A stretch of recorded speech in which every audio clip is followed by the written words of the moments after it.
दिन 8 अक्टूबर 1950 पाकिस्तान के prime minister के ऑफिस में एक लेटर आता है। वो लेटर वहाँ के पहले कानून मंत्री ने वहाँ के प्रधानमंत्री को दिया और अपना रेजिग्नेशन भी दिया। उस रेजिग्नेशन में उन्होंने पाकिस्तान की रिलीजियस फंडामेंटलिज्म का जिक्र किया।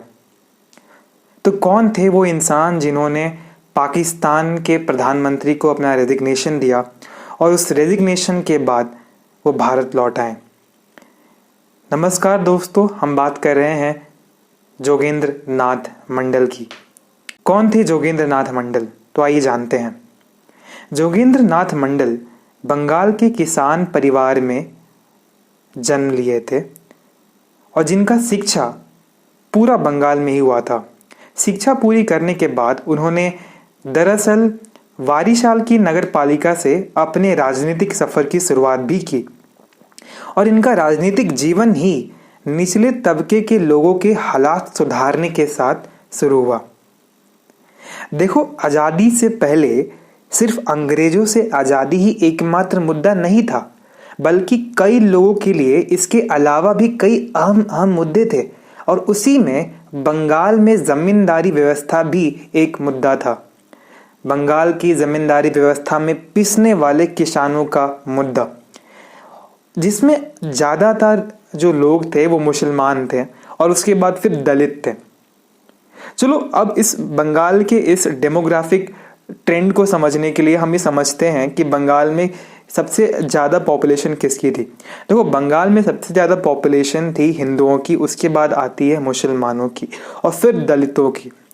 दलितों में सबसे बड़ा जो समूह था वो था महिषियों का। महिषियों के बाद आता था नाम शूद्र और इसी नाम शूद्र जाति से जो दलित के अंदर भी एक सेक्ट था, इसी नाम शूद्र से आते थे जोगेंद्र नाथ मंडल।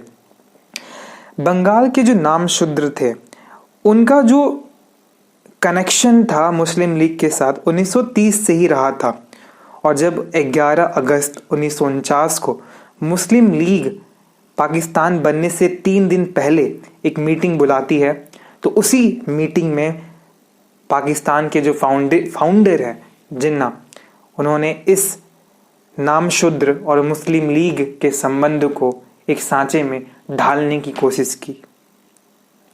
इसके बाद पाकिस्तान के जो फाउंडर हैं अली जिन्ना, उन्होंने जोगेंद्र नाथ मंडल को अपने संविधान सभा की पहली जो सेशन थी उसकी अध्यक्ष भी उनको उसका अध्यक्ष भी बनाया।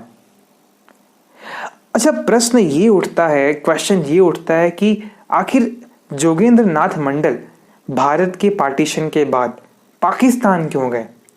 तो आइए समझते हैं। जोगेंद्र नाथ मंडल के अनुसार उच्च जातियों के हिंदुओं के बीच शूद्रों की स्थिति में कोई सुधार नहीं हो सकता था।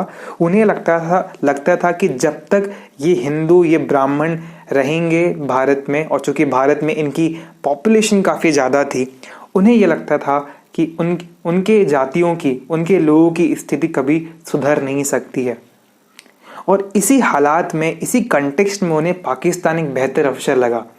क्यों उन्हें पाकिस्तान एक बेहतर अवसर लगा? क्योंकि उन्हें लगता था कि पाकिस्तान में भी अल्पसंख्यकों के संघर्ष की ही कहानी है और अगर पाकिस्तान बनता है तो चूंकि उन्होंने अल्पसंख्यकों के तौर पे अपनी कहानी को जिया है, तो वो भी दलितों की कहानी और दलितों के संघर्ष को समझेंगे और पाकिस्तान के संविधान में दलितों को भी एक जगह मिलेगी।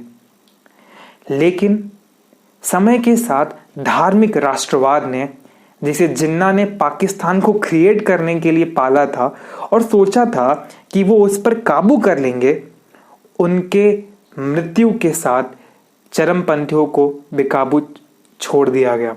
जिन्ना की मौत के बाद ऐसी कई घटनाएं हुई जिसने जोगेंद्र नाथ मंडल को उनके सारे आकांक्षाओं पर पानी भी फेरा। और इन सारी बातों से पहले ही जोगेंद्र नाथ मंडल को, यहाँ तक कि उनके दोस्तों ने भी समझाया था, जिसमें कि डॉक्टर भीमराव अंबेडकर भी शामिल थे, कि पाकिस्तान एक धार्मिक कट्टरता के चंगुल में फंसेगा और इस बात से भी उन्हें अवगत कराया गया था। लेकिन जोगेंद्र नाथ मंडल ने कहाँ किसी की सुनी। इसी कंटेक्स्ट में ऑब्जेक्टिव रिजोल्यूशन को पारित किया जाता है पाकिस्तान के संविधान सभा में, और उसमें पूर्ण रूप से यह साबित किया जाता है और दिखाया भी जाता है कि किस तरीके से पाकिस्तान की जो नींव है, पाकिस्तान का जो आने वाला भविष्य है, वो धार्मिक कट्टरता पे ही आधारित होगा। इन सारे चीज़ों को देखते हुए जोगेंद्र नाथ मंडल को यह एहसास हो गया कि भारत एक बेहतर जगह था और पाकिस्तान में दलितों की बात नहीं की जा सकती, अल्पसंख्यकों की बात नहीं की जा सकती। और ये सब देख के जोगेंद्र नाथ मंडल 1950 में भारत आते हैं।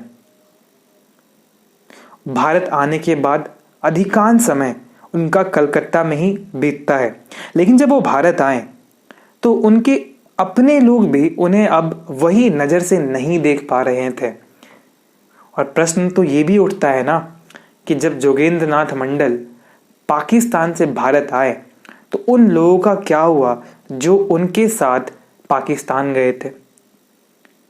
ये तो ठीक वैसी ही बात हुई कि आपके पास साधन थे और आपके पास संसाधन थे, तो आप तो पाकिस्तान से भारत वापस आ गए, लेकिन आप पे भरोसा करके जो आपके सिंपैथाइजर थे, आपके लोग थे, उनको अपने उन्हीं के हालात पे छोड़ दिया और उनके लिए कोई प्रयास भी नहीं किया।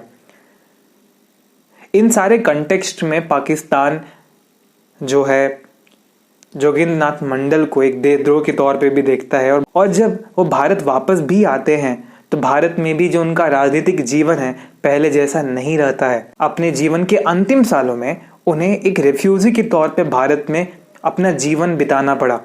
वहाँ के लोग उन्हें अब उसी सस्पिशन से देखते हैं। हालांकि अपने जीवन के अंतिम सालों में भी भले ही उनके पास संसाधन नहीं थे, लेकिन किसी भी तरीके से उन्होंने संसाधनों को जोड़ कर 4 बार चुनाव तो लड़ा, लेकिन चारों बार उन्हें शिकस्त मिली। और ये सीधा साधा उदाहरण था कि किस तरीके से आपकी एक बड़ी और छोटी सी गलती आपको अपने लोगों से बेदखल कर देती है। अंतिम सालों में जोगेंद्र नाथ मंडल का जो जीवन था वो बहुत दयनीय था।